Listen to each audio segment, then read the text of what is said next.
بسم اللہ الرحمن الرحیم۔ السلام علیکم ویورز، اردو سٹوری پلس میں خوش آمدید۔ آج میں آپ کے لیے ایک اور سچی کہانی لے کر حاضر ہوئی ہوں۔ امید ہے کہ کہانی آپ کو ضرور پسند آئے گی۔ کہانی پسند آنے کی صورت میں اس ویڈیو کو لائک کیجیے اور اس طرح کی مزید کہانیاں سننے کے لیے ہمارے چینل اردو سٹوری پلس کو سبسکرائب کیجیے۔ میرے پہلے بیٹے کی پیدائش پر جیٹھ نے گاؤں بھر میں مٹھائی تقسیم کی، بڑی خوشیاں منائیں۔ 3 دن تک حویلی کے دروازے پر نوبت بجوائی، اتنا کھانا بنوایا کہ بستی کے تمام لوگوں نے کھایا۔ پھر بھی دیگیں بچ گئیں تو یتیم خانے کو بھیج دیا۔ وجہ یہ تھی کہ میرے سسر کی کافی زرعی زمین تھی، مگر اس کے وارث کل 2 بھائی تھے، ایک میرے جیٹھ اور دوسرا میرے شوہر۔ جیٹھ صاحب کی 3 بچیاں تھیں، مگر اولاد نرینہ نہیں تھی۔ وہ دعا کراتے تھے کہ اے خدا، میرے نصیب میں بیٹا نہیں ہے تو میر زمان کو ہی بیٹا عنایت کر دے، ہماری جائیداد کا کوئی تو وارث بنے۔ یاد رہے، ہمارے علاقے میں بیشتر زمیندار گھرانے اپنی بہنوں اور بیٹیوں کو حق وراثت سے محروم رکھتے ہیں۔ بچیوں کی ایسی تربیت کی جاتی کہ بالغ ہونے کے بعد وہ اپنی مرضی سے بھائیوں کو حق وراثت بخش دیتی۔ اگر شوہر یا سسرال والے ان سے کہتے کہ باپ اور بھائیوں سے اپنی ملکیت لاؤ تو اپنے حصے کا مطالبہ کرنے کی بجائے وہ طلاق لینے کو ترجیح دیتی تھیں۔ یہ رواج آج بھی جنوبی پنجاب کے گھرانوں میں چلا آ رہا ہے۔ بیٹے کی پیدائش پر میر زمان بہت خوش تھے۔ مجھ سے سوال کیا کہ تمہیں اس موقع پر کیا تحفہ دوں؟ میں نے کہا، اگر کوئی تحفہ دینا ہی چاہتے ہیں تو مجھے شہر میں کوٹھی خرید کر میرے نام کر دیں، مگر شرط یہ ہے کہ اس کوٹھی میں میں خود رہوں گی۔ میرے شوہر نے جواب دیا کہ کوٹھی خریدنے کی فرمائش کوئی ایسی بڑی بات نہیں ہے، آج ہی خرید کر تمہارے نام کر دیتا ہوں، مگر اس میں رہائش پذیر ہونے کی شرط البتہ ٹیڑھی کھیر ہے، کیونکہ اس کے لیے بڑے بھائی سے اجازت لینا ہوگی۔ ہمارے یہاں رواج یہ تھا کہ خواتین آبائی گھرانوں میں زندگی گزارتی تھیں، البتہ مرد حضرات قریبی شہر میں رہ سکتے تھے۔ وہ آبائی گھر اور زمین کی دیکھ بھال کے لیے جب چاہتے آ جاتے۔ ہمارے گھر سے شہر کا فاصلہ 60 میل کا تھا، جو گاڑی میں 1 گھنٹے میں طے ہو جاتا تھا۔ بہرحال میں اپنی شرط پر اڑی رہی۔ اس کی وجہ یہ تھی کہ وہ مجھے شہر سے بھیا کر لائے تھے اور میرا مائکا راولپنڈی میں تھا۔ راولپنڈی بڑا شہر تھا، وہاں اور یہاں کے طرز زندگی میں زمین آسمان کا فرق تھا۔ بستی میں کھلی ہوا اور لہلہاتے کھیتوں کی بہار تو تھی، مگر بجلی اور کھانے پکانے کے لیے گیس کی سہولت نہیں تھی۔ لکڑیوں پر کھانا پکایا جاتا، سخت گرمیوں میں بھی بغیر اے سی کے گزارا کرنا پڑتا۔ یہ زندگی میرے لیے عذاب جان تھی۔ حالانکہ نوکر چاکر، ملازمائیں اور دوسری ہر طرح کی عیش و آرام بھری زندگی موجود تھی، مگر زندگی کی رونقیں نہیں تھیں۔ شادی کے بعد بستی میں دل نہ لگا۔ میں چاہتی تھی کہ میرے شوہر شہر میں سکونت اختیار کر لیں، کیونکہ یہی بڑا شہر ہمارے گاؤں سے نزدیک تھا۔ میر زمان نے قانون کی ڈگری لی تھی اور وہ شوقیہ پریکٹس بھی کرتے تھے، مگر ان کی پریکٹس سٹی کورٹ تک محدود تھی، جبکہ وکلاء کے اکثر مقدمات کی پیروی کے سلسلے میں ہائی کورٹ جانا پڑتا۔ میں نے شوہر سے کہا کہ میں آپ کو بڑا وکیل بنتا دیکھنا چاہتی ہوں کہ آپ ہائی کورٹ کے وکیل بن جائیں۔ اس کے لیے آپ کا شہر میں رہنا لازمی ہے، تو کیوں نہ ہم راولپنڈی چل کر رہیں؟ جب بستی آنا ہوگا تو گھنٹے بھر کا سفر ہے، آتے جاتے رہیں گے۔ میری خواہش کو بھانپتے ہوئے انہوں نے راولپنڈی میں گھر خریدا۔ ہم شہر میں شفٹ ہو گئے۔ یہاں آ کر پتہ چلا کہ نوکر چاکر اور باندیاں کتنی بڑی نعمت ہوتے ہیں۔ اپنے لیے 2 مرد نوکر میرے میاں گاؤں سے لائے تھے، مگر ان ملازموں کے تیور کچھ اچھے نہیں تھے۔ شوہر تو سارا دن گھر نہ ہوتے، مجھے ان کی موجودگی میں ڈر لگتا، جبکہ گاؤں سے کوئی بھی عورت بستی چھوڑ کر مستقل یہاں آنے پر راضی نہیں ہوئی، جسے لاتے چند دن رہ کر واپس بستی جانے کی رٹ لگا دیتی۔ کسی کو بچے یاد آتے تو کوئی کھلی ہوا میں سانس لینے کی عادی ہوتی، کسی نہ کسی بہانے بے سکون کرتی۔ ہر ماہ نئی عورت بستی سے بطور ملازمہ ہم منگواتے اور وہ ایک ماہ بھی سکون سے نہ رہتی۔ اس طرح میں افراتفری کا شکار ہو گئی۔ ایک تو بچہ چھوٹا تھا، اس کی دیکھ بھال یوں بھی پہلے بچے کی پرورش میں بزرگ خواتین کی معاونت کی ضرورت ہوتی ہے، جبکہ میرے پاس کوئی نہیں تھا۔ ساس پہلے ہی اللہ کو پیاری ہو چکی تھیں۔ والدہ میرے پاس آنے پر راضی نہیں تھیں کیونکہ ان کا اپنا گھر بار تھا۔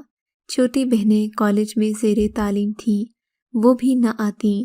گاؤں میں جٹھانی، ان کی 3 بچیاں اور میری نندیں، سبھی کے بچے میری سیوا میں لگے ہوتے۔ مجھے گھر کے کام بھی نہ کرنا پڑتے، ملازمائیں تھیں۔ میں تو تنکا نہ توڑتی، ہل کر پانی بھی نہ پیتی۔ پیاس لگتی تو ملازمہ کو آواز دیتی کہ پانی لاؤ۔ سچ ہے، انسان کسی حال میں خوش نہیں رہتا۔ یہاں اپنے گھر والی کوئی بات نہیں تھی، وہاں تو عیش و آرام تھا۔ میں راج کرتی تھی، پھر بھی دکھی تھی۔ یہاں سب سے بڑا دکھ یہی تھا کہ یہاں اکیلی کوٹھی کا انتظام، میاں کے روزانہ کے مہمانوں کا کھانا اور پھر چھوٹا سا بچہ، گویا مجھ پر ذمہ داریوں کا پہاڑ ٹوٹ پڑا۔ سچ ہے، مشترکہ فیملی سسٹم بھی ایک نعمت ہوتی ہے۔ جب ہمیں اکیلے زندگی کے مسائل کا سامنا کرنا پڑا تو دماغ ٹھکانے پر آ گیا۔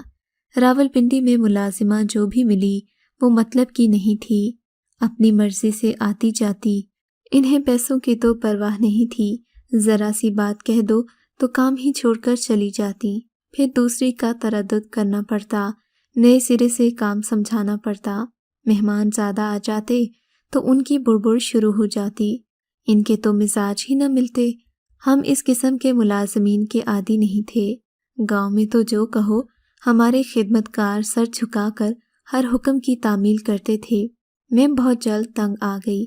شہر کی رہائش میں سب سے بڑا مسئلہ کسی اچھی خدمتگار عورت کا نہ ملنا تھا، جو سکون دے، اچھا کام کرے اور میرے مزاج کی ہو۔ 2-4 ملازم عورتیں ایسی ملیں جو میری مرضی کا کام تو کرتی تھیں، مگر انہوں نے میری کچھ چیزیں چرا لیں۔ جب مجھے علم ہوا تو انہیں نکال دینے میں ہی عافیت سمجھی۔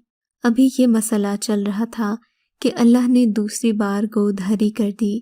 میرا پہلا بیٹا عامر صرف 2 سال کا تھا کہ دوسرا بھی پیدا ہو گیا۔ 2 بچوں کو سنبھالنے میں تو میں باولی سی ہو گئی، کبھی ملازمہ ہوتی تو کبھی نہ ہوتی۔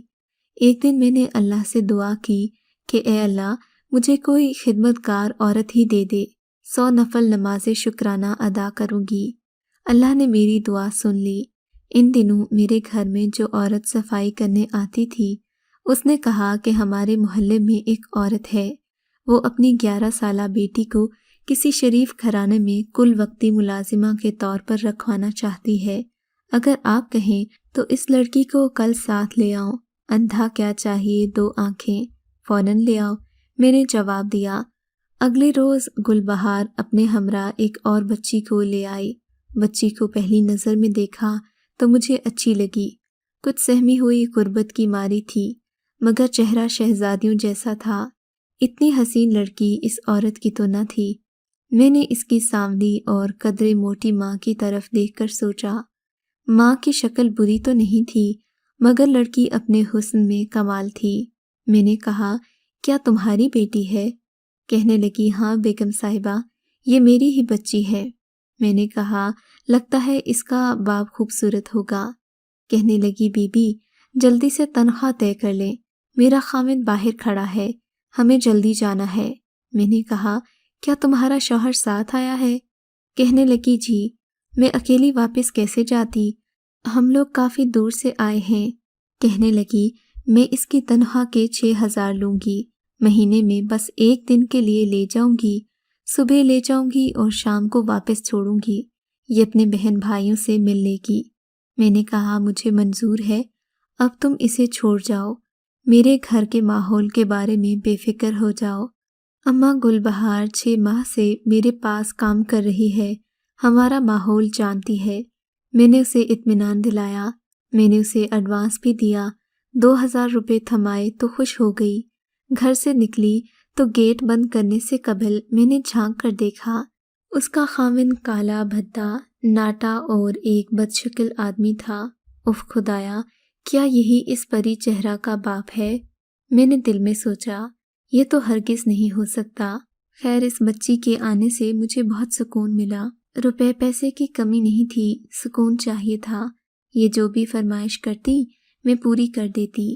اس کی ماں رقم کا تقاضا کرتی تو کبھی جوڑے مانگتی، میں اپنے اترے ہوئے جوڑے جمع رکھتی تو وہ لے جاتی۔ ایک بار کچھ سامان کی فرمائش کی تو میں نے 10,000 روپے ہاتھ میں تھما کر کہا، جا کر خود خرید لو۔ ایک بار آئی تو اس نے چھت کے لیے 20,000 روپے لیے۔ غرض یہ کہ وہ مختلف چیزیں مجھ سے مانگتی رہتی، بدلے میں اس کی بیٹی میرے گھر کے سارے کام کرتی۔ اب تو میں ایک دن بھی اس کے بغیر رہنے کا تصور نہیں کر سکتی تھی، یہاں تک کہ اگر وہ چند گھنٹوں کے لیے بہن بھائیوں سے ملنے جاتی تو شام تک میں اس کے بغیر روحانسی ہو جاتی، جیسے میرے دونوں بازو ہی کٹ گئے ہوں۔ رفتہ رفتہ ان لوگوں کو پتہ چل گیا کہ اب نادیہ میری کمزوری بن گئی ہے۔ اس کی ماں کے مطالبات بڑھنے لگے، مثلاً یہ کہ اس کی بہن کی شادی ہے، جہیز کے لیے رقم چاہیے، گھر چھوٹا ہے، غسل خانہ تک نہیں ہے، ساتھ والا پلاٹ بک رہا ہے، 8 بچے ہیں، تنگ جگہ پر گزارا نہیں ہوتا، وغیرہ وغیرہ۔ اگر 2 لاکھ ادھار دے دیں تو ہم پلاٹ خرید لیں گے، گھر بڑا ہو جائے گا۔ ایک دن میرے منہ سے نکل گیا، نادیہ، تمہارے ماں باپ تو حد سے بڑھنے لگے ہیں، کیا اب مجھے تمہیں انہیں واپس کرنا ہوگا؟ کہنے لگی، باجی، میری ماں لالچی نہیں ہے، باپ میرا ایسا ہے، وہی اماں سے سب کچھ کرواتا ہے، مگر میں تو آپ کے پاس رہوں گی، اب کہیں نہیں جاؤں گی۔ میں نے کہا، کیوں، کیا تمہیں ماں باپ کی یاد نہیں آتی؟ کہنے لگی، باجی، وہ تو میرے ماں باپ ہی نہیں ہیں، اگر ہوتے تو یہاں کیوں چھوڑ جاتے؟ میں نے کہا، نادیہ، فضول باتیں نہ کرو، تمہاری شکل تمہاری ماں سے بہت ملتی ہے۔ میں نے یوں ہی کہا، حالانکہ میں جانتی تھی کہ ماں باپ کی شکل واقعی اس سے نہیں ملتی، مگر میں اس کی حقیقت جاننا چاہتی تھی۔ بالآخر جب ایک دن اس کی ماں آئی تو میں نے پوچھا کہ آخر کیا بات ہے، تمہاری بیٹی نے ایسا کیوں کہا؟ کہنے لگی، باجی، ابھی نادیہ پیدا نہیں ہوئی تھی، میں 3 بچوں کی ماں تھی، تب میں اور میرا شوہر ایک مالدار شخص کی کوٹھی پر کام کرتے تھے، میں ان کی گھریلو ملازمت تھی، میرا خاوند ان کی کوٹھی کا مالی تھا، انہوں نے ہمیں سرونٹ کوارٹر بھی دے رکھا تھا۔ بی بی صاحبہ اکثر گھر پر نہیں ہوتی تھیں، وہ ہر ماہ چلی جاتی تھیں تو بہت خوبصورت، مگر وہ گھر کم ہی آتی، تبھی صاحب بہت ڈسٹرب ہوتے، مگر وہ عورت ان کے کہنے میں نہ آتی۔ ان کے 3 بیٹے اور بیٹی کوئی نہیں تھی، صاحب اور بیگم کے تینوں بیٹے ہی تھے، کوئی بیٹی نہیں تھی۔ جب میں امید سے ہوئی تو کہنے لگے کہ اگر تمہارے گھر بیٹی ہو تو مجھے دے دینا، ہم اسے گود لے لیں گے۔ میں نے اقرار کر لیا۔ خدا کی کرنی، میں نے ان کے سرونٹ کوارٹر میں بیٹی کو جنم دیا۔ میری تو پہلے سے 3 بیٹیاں تھیں، سو انہوں نے میری مجبوریاں خرید لیں اور میں نے اپنی بیٹی ان کے حوالے کر دی۔ چند دن تو ان لوگوں نے میری بچی کا چاؤ کیا، مگر پھر شاید دل سے اسے قبول نہیں کیا۔ ارشاد صاحب نے تو بچی کے لیے جھولا بنوایا، اسے سونے کی انگوٹھیاں پہنائیں، مگر پھر میاں بیوی میں جھگڑا ہونے لگا، وہ اپنے بیٹوں کو لے کر گھر سے چلی گئیں، ادھر صاحب بھی اکیلے ہو گئے۔ ایک دن میں بیمار تھی کہ بی بی جی کے شوہر مجھ سے ملنے آئے، کہنے لگے کہ میری تو اب زندگی کا کوئی بھروسہ نہیں ہے، تم اپنی بچی کو خود ہی پال لو، کیونکہ میری بیوی مجھے چھوڑ کر چلی گئی ہے۔ جاتے ہوئے وہ کافی رقم بھی دے گئے، میرے شوہر نے رقم تو سمیٹ لی، مگر میرے شوہر کو جلد ہی یہ بھی پتہ چل گیا کہ یہ بیٹی میری اور اس کی نہیں، بلکہ ارشاد صاحب کی لغزش کا نتیجہ تھی، جسے انہوں نے مجھ سے مانگ لیا تھا۔ جبھی تو وہ میری بیٹی کا اتنا چاؤ کر رہے تھے، خرچہ بھی بھر رہے تھے، اسی لیے ان کی بیوی جھگڑ کر چلی گئی تھی۔ میرے پاس شوہر کی باتوں کا کوئی جواب نہیں تھا، میرے تو اور بھی بچے تھے، شوہر سے علیحدگی لے کر میں کہاں جاتی اور انہیں کیسے پالتی؟ بس اسی اذیت بھرے حالات میں اب تک جی رہی ہوں۔ پہلے یہ اذیت میری ذات تک محدود تھی، جب میری بیٹی چھوٹی تھی مگر اب یہ بڑی ہو گئی ہے، میرے شوہر کا التفات اس پر زیادہ ہی رہنے لگا ہے۔ میں اس بات سے خوفزدہ ہوں کہ کہیں اس کی یہ محبت میری بیٹی کو نقصان نہ پہنچا دے۔ اگر یہ کسی انتقامی کارروائی پر اتر آیا تو میں کیا کروں گی؟ نادیہ تو نادان ہے، میرے شوہر کے جھوٹے پیار کو نہیں سمجھتی۔ مجھے اپنی فکر نہیں ہے، مگر میرا میاں بہت خراب آدمی ہے، مجھے اس کی نیت پر بھروسہ نہیں ہے۔ چاہتی ہوں کہ اس کا کوئی اچھا رشتہ مل جائے تو جلد از جلد اس کے ہاتھ پیلے کر دوں۔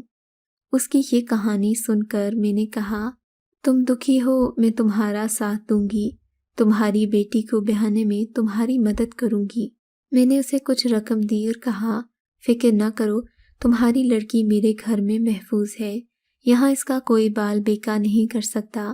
میں تنخواہ اور بڑھا دوں گی، تمہارا شوہر مطالبہ کرے تو لے لینا، مگر تمہاری بیٹی بڑی ہو رہی ہے، اس کا رشتہ تلاش کرو، اور کوئی اچھا رشتہ مل جائے تو جہیز کی فکر نہ کرنا، ہم اسے اپنے گھر سے عزت کے ساتھ بہا دیں گے۔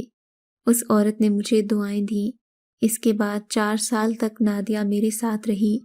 اب میرے بچے اسکول جانے لگے تھے۔ ایک روز اس کی ماں آ گئی اور بولی، نادیہ کا اچھا رشتہ ملا ہے، بھائی کا بیٹا ہے، مگر میرا خاوند میرے بھائی سے اس رشتے کے بدلے میں 3 لاکھ مانگتا ہے۔ میں نے اپنے شوہر سے ذکر کیا تو انہوں نے کہا کہ اس بچی نے اتنے سال اتنے خلوص کے ساتھ کام کیا ہے، ہمارے بچوں سے پیار کرتی ہے، بدلے میں یہ رقم کچھ نہیں۔ خیر ہم نے چھان بین کی اور اس عورت کو 3 لاکھ روپے دے دیے کہ تم اپنے بہنوئی کو دے کر بھانجی کو بہو بنا لو۔ بتاتی چلوں کہ دیہات کے غریبوں کا یہ رواج ہے کہ لڑکی کے بدلے لڑکی لیتے ہیں یا پھر رقم طے کرتے ہیں، لہٰذا رقم لے کر اس کے شوہر نے نادیہ کا رشتہ اپنے سالے کے بیٹے سے کر دیا۔ آج نادیہ اپنے گھر میں خوش و خرم اور آباد ہے اور ہمیں بھی دعائیں دیتی ہے، جن کی وجہ سے اس کا رشتہ ممکن ہوا۔ خدا اسے ہمیشہ خوش رکھے۔ اگر آپ کو یہ کہانی اچھی لگی ہے تو ہماری ویڈیو کو لائک کیجیے اور اس طرح کی مزید کہانیاں سننے کے لیے ہمارے چینل کو ضرور سبسکرائب کریں۔